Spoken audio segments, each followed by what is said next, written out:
नमस्कार, जय हिंद। स्वागत है आपका अपने YouTube चैनल कॉन्सेप्ट गुरु में।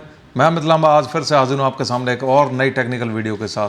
तो दोस्तों, काफ़ी दिन से मैं कोई वीडियो नहीं बना पा रहा था, उसके लिए मैं माफ़ी चाहता हूँ क्योंकि मैं बाहर गया हुआ था किसी काम के सिलसिले में। तो आज की जो वीडियो होगी इसमें हम बात करेंगे शटरिंग के ऊपर। तो मैंने देखा कि काफ़ी लोग मेरी वीडियोज़ को देख के मकान बना रहे हैं और बहुत लोगों के मैसेज आते हैं दोस्तों, कहते हैं कि भाई आपकी नॉलेज हमारे लिए बहुत फ़ायदेमंद है। मैं बस यही चाहता था कि मेरी नॉलेज से किसी के दो पैसे बच जाएं और काम आसानी से हो जाए। आप YouTube पे लाखों लेक्चर देख लोगे, बहुत लोग आपको बताएंगे कि ये करना चाहिए, वो करना चाहिए। और जो बिल्कुल मतलब जो देहात का आदमी है, जिसको टेक्निकल बहुत कम नॉलेज है, जिसने कभी कंस्ट्रक्शन नहीं करी, ये चैनल उनके लिए मैंने ख़ास तौर से बनाया जिससे कि चीज़ें समझ में आसानी से आ सकें।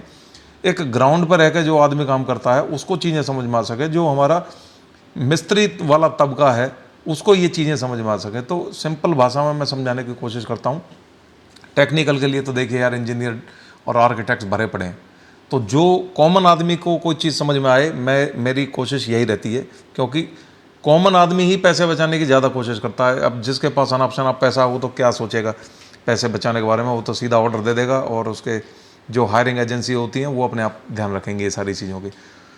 तो मैंने काफ़ी वीडियोस में बताया कि कहाँ क्या चीज़ ध्यान रखनी है। आज का जो टॉपिक रहेगा वो होगा शटरिंग से रिलेटेड, और शटरिंग में क्या चीज़ ध्यान रखनी है वो मैं दो तीन चीज़ें मैंने नोट डाउन करी है, मैं आपको बताऊंगा, जिससे कि आप शटरिंग करवाते दौरान स्पेशली तो क्या चीज़ें आपको ध्यान रखनी होंगी।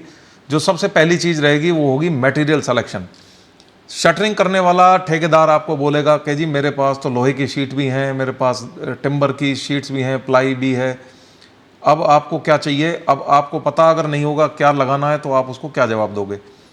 लोहे की शीट्स जो होती हैं आप वो इस्तेमाल कर सकते हो, वो आपकी पहली प्रायोरिटी होगी, क्योंकि लोहे की जो शीट्स होती हैं उसमें सबसे बढ़िया बात क्या होती है, वो अनइवन होती हैं और प्रेशर हैंडलिंग कैपेसिटी उसकी ज़्यादा होती है। तो पहली प्रायोरिटी आप यही रखिए कि आप लोहे की शीट्स रखवाइए, क्योंकि आप देखोगे कि ज़्यादातर जो गवर्नमेंट ठेकेदार्स होते हैं, जो गवर्नमेंट बिल्डिंग्स बनती हैं, वहाँ पर वो लोहे की शीट ही इस्तेमाल करते हैं। तो अगर आपका ठेकेदार लोहे की शीट का ऑप्शन दे रहा है तो उसको आंख बंद करके एक्सेप्ट कर लेना। दूसरा ऑप्शन फिर जो बचता है वो होता प्लाई बोर्ड का। अब प्लाई बोर्ड में भी आप देखिए, आपके पास फिर एक चॉइस आ सकती है कि यार प्लाई बोर्ड में पुरानी प्लाई बोर्ड जो कहीं उतरी हुई लगवाएं या नई लगवाएं। देखिए ये आपकी बहुत बड़ी गलती होगी अगर आप उसमें नई प्लाई बोर्ड की शीट लगवा लें। मैं क्यों कह रहा हूँ, प्लाई बोर्ड को नया लगाएं या पुराना लगाएं इससे कोई फर्क नहीं पड़ता है। अगर आप ऐसे समझिए कि अगर आपकी बिल्डिंग बन गई, उसमें ये परमानेंटली तो लग नहीं रही कि भाई आपको ये लगा के रखनी है तो नई चीज़ नई दिखे, आपको खाली रोक लगानी है। रोक लगाने के लिए नया मैं कभी भी रिकमेंड नहीं करूँगा। नई प्लाई बोर्ड अगर इंटैक्ट है, बिना टूटी हुई प्लाई बोर्ड है और यूज्ड है, तो मैं यूज्ड वाले पे जाऊँगा। वजह मैं आपको बताता हूँ क्या है। जब आप प्लेन बिल्कुल नई प्लाई बोर्ड की शीट लगाओगे तो बिल्कुल चमकती हुई आपकी छत निकलेगी। जब वो खुलेगी तो आपका लिंटल बहुत खुला हुआ निकलेगा, बहुत बढ़िया, बिल्कुल ऐसे जैसे बढ़िया पीस। लेकिन दोस्तों उसमें नुकसान क्या है कि जब आप उस पर फॉल सीलिंग कराओगे तो केमिकल एजेंट लगा के ही फॉल सीलिंग करा पाओगे। ज़्यादा स्मूथ जो होगा वो उसमें फ्रिक्शन नहीं बन पाएगा, तो जो भी आप फॉल सीलिंग कराओगे वो झट से गिर जाएगी।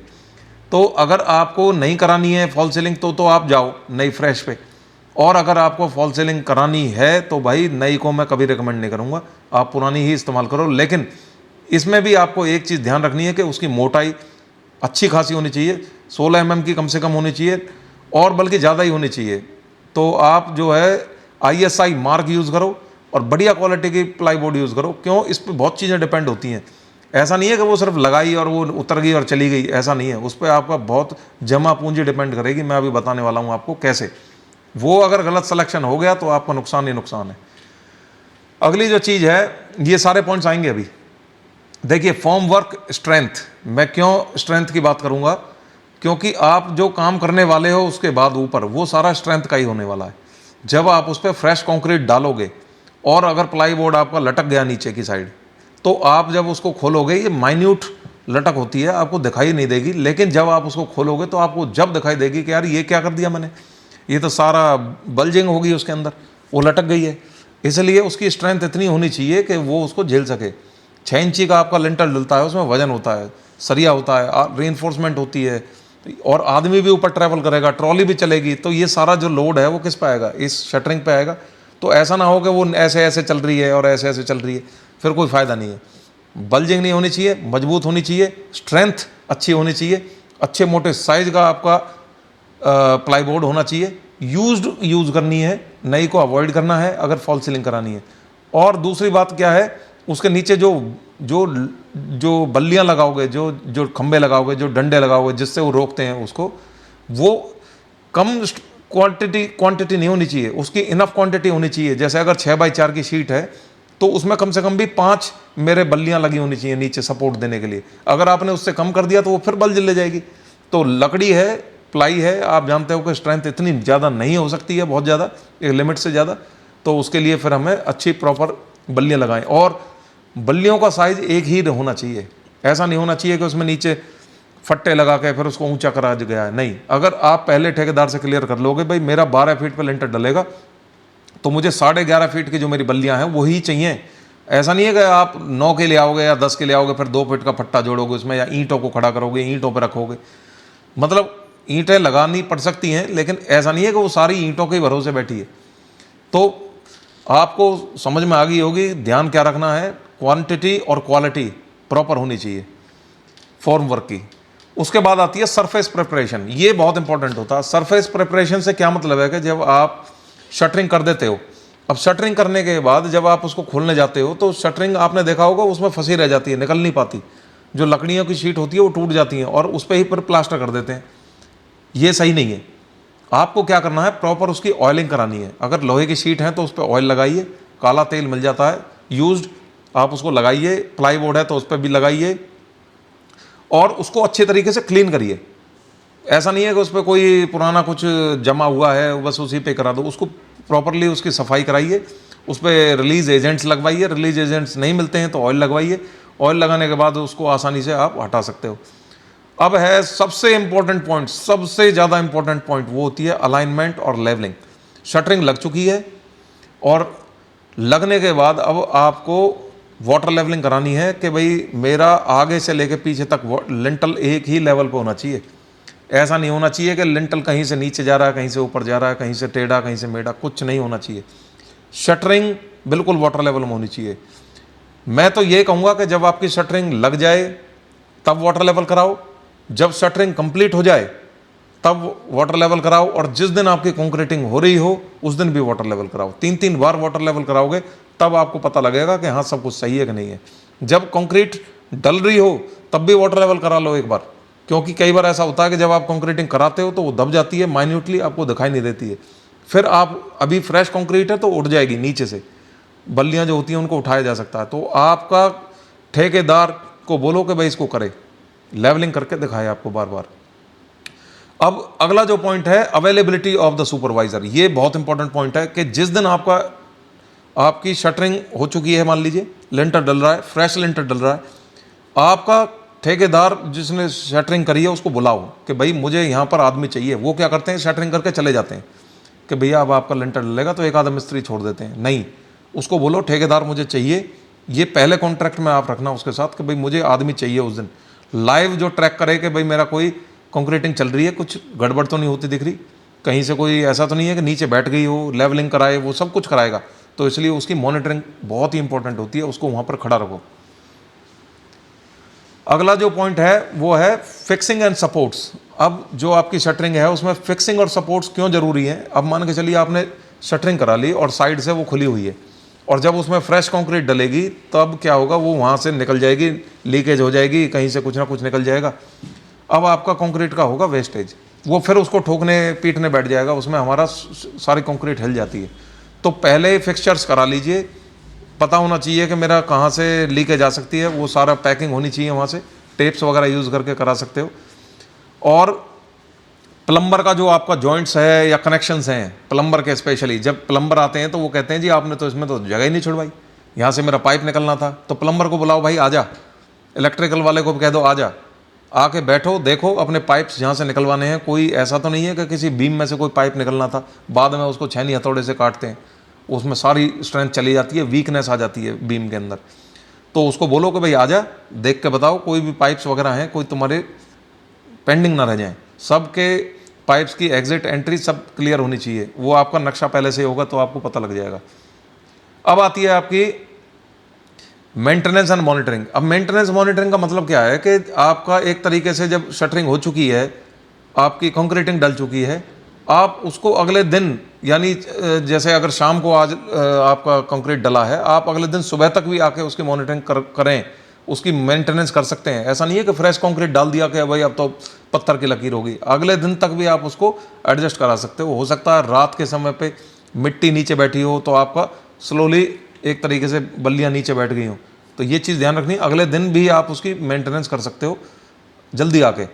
तो थोड़ा सा निगरानी का काम आपको रखना पड़ेगा, ये चीज़ आपको ध्यान रखनी पड़ेगी, तो आप कभी भी इसमें मार नहीं खाओगे। और ये बहुत इंपॉर्टेंट होती है, क्योंकि अगर शटरिंग गलत हो गई तो भाई बुनियाद ऊपर की मंजिल की तो वैसे ही गलत हो गई, और फिर आपकी जो छत है वो दिखाई देती है नीचे से। अगर उसमें कमियां हैं, टेक्निकल कमियां हैं, बल्जिंग है, तो फिर भाई आप परेशान ही रहोगे। फिर फॉल सीलिंग के बाद ही उसको निपटाते हैं, वो मतलब निपटाना हो गया एक तरीके से, बढ़िया काम नहीं है वो।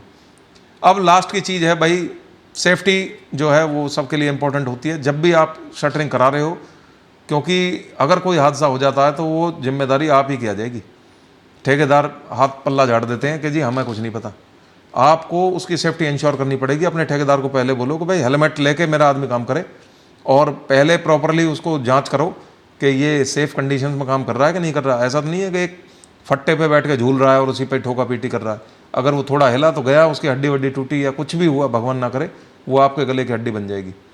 आदमी का मारा जाना कंस्ट्रक्शन साइट पे मालिक की जिम्मेदारी होती है।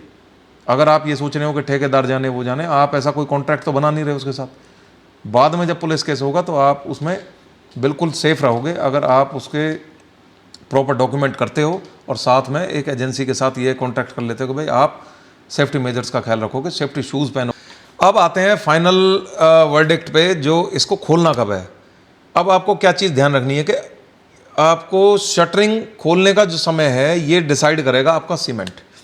अगर आपने सीमेंट यूज़ करा है ओपीसी, यानी कि जो अपना ऑर्डिनरी सीमेंट होता है, ऑर्डिनरी पोर्टलैंड सीमेंट, जो कि अल्ट्राटेक का या कोई 43 ग्रेड, 53 ग्रेड, 33 ग्रेड, जो ये वाला सीमेंट आता है, ये अगर यूज़ कर रहे हो तो इसका आप जानते हो कि भाई इसका टाइमिंग जो होती है, सेटलिंग टाइम बहुत फास्ट होती है, तो आप इसको 12-14 दिन में खोल सकते हो आसानी से।